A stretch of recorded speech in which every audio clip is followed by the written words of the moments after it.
এই যে সেই সবজির টকের জন্য সবজিগুলোকে একটু সেদ্ধ করে নিয়েছি। এবার আমি তেল দিয়ে দেবো কড়াইয়ে।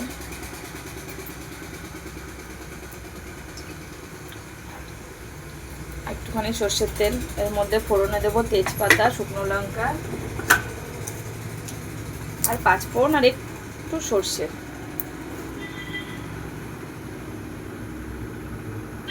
তেজপাতাটা দিয়ে দেবো, লবণ ছিটিয়ে দিই, লঙ্কা দেবো, চলো দুটো শুকনো লঙ্কা দিয়ে দিই, একটুখানি পাঁচফোড়নও আছে, একটু সর্ষেও আছে। সবজি দিয়েছি, একটু পাঁচফোড়নটা দিলে ভালো হয়। টকে সর্ষে দিলে হয়ে যায় টকে, কিন্তু সবজিটার জন্য পাঁচফোড়ন দিয়েছি। এবার আমি সবজিগুলোকে দিয়ে দেবো।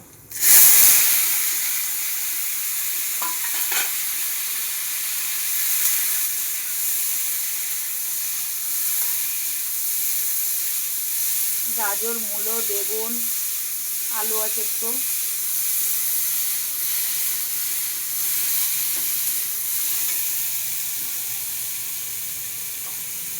আর আছে কুমড়ো। কুমড়োটাকে সেদ্ধ করিনি, কুমড়োটা দিয়ে দেবো। কুমড়োটা তো এমনি তাড়াতাড়ি সেদ্ধ হয়ে যায়। 1 চামচ লবণ দিয়ে দেবো।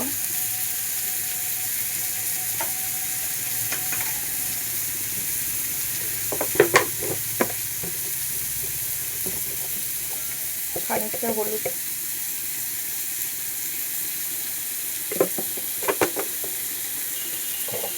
তেঁতুলে দেখো, কাঁচা তেঁতুলের সেদ্ধ করেছিলাম, সেই তেঁতুলের কাজটা বের করে নিয়েছি। আর আমি এটা লবণ দিয়ে পরে খেয়ে নেব। তেঁতুল আমার খুব প্রিয়,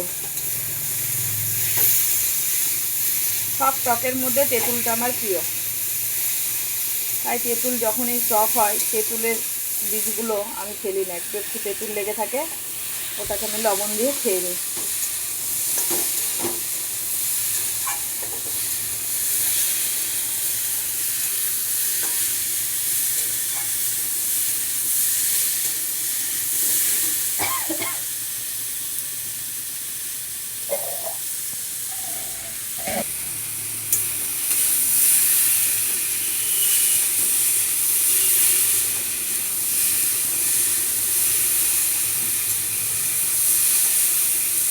একটু ভাজা ভাজা হয়ে গেলে সেদ্ধ করা জলটা রেখে দিয়েছি, এই জলটা আমি দিয়ে দেবো।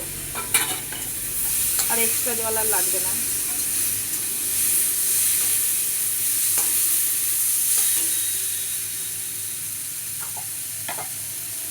এটা আমি লবণ দিয়ে খেয়ে নেব।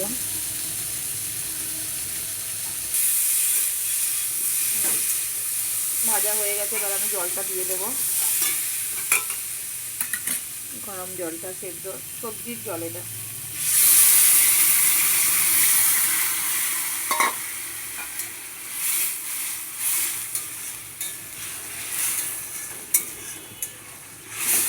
তেঁতুলটা একটু পরে দেবো, না হলে সবজিগুলো সেদ্ধ হবে না।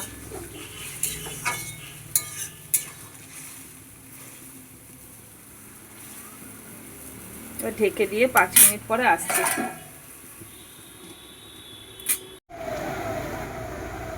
চলো 5 মিনিট হয়ে গেছে, এবার দেখি সবজিগুলো কেমন হয়েছে।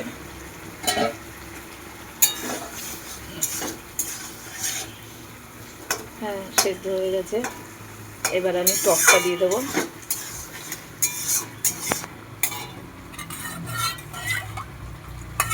সেই কাঁচা তেঁতুলের সেদ্ধ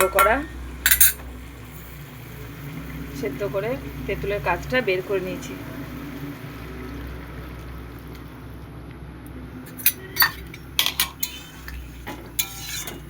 একটু ফুটে গেলে চিনি দিয়ে দেবো।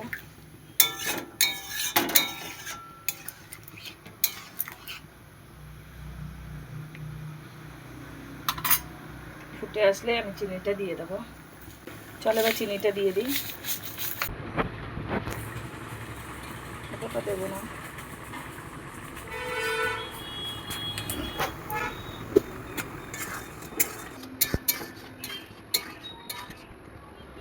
টকমিষ্টি দেখে আমি নামিয়ে নেবো। টক তো হবে, অনেকটা তেঁতুল দেওয়া আছে, দারুণ টক হয়েছে।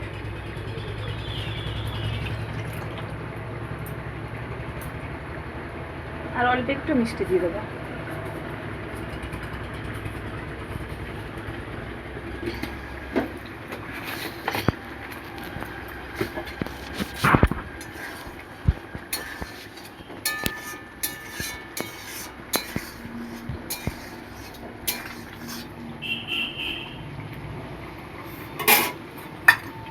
এবারে নামিয়ে নেব। চলো বন্ধুরা, সবজি টক হয়ে গেছে আমার, সবজির টক আমি নিচ্ছি বাটিতে। ধরে যাবে। আজকের মেনুতে এটাই থাকলো, সবজি টক, মূলো শাক ভাজা, বেগুন ভাজা, উচ্ছে ভাজা, পনিরের রসা। চলো রাখছি।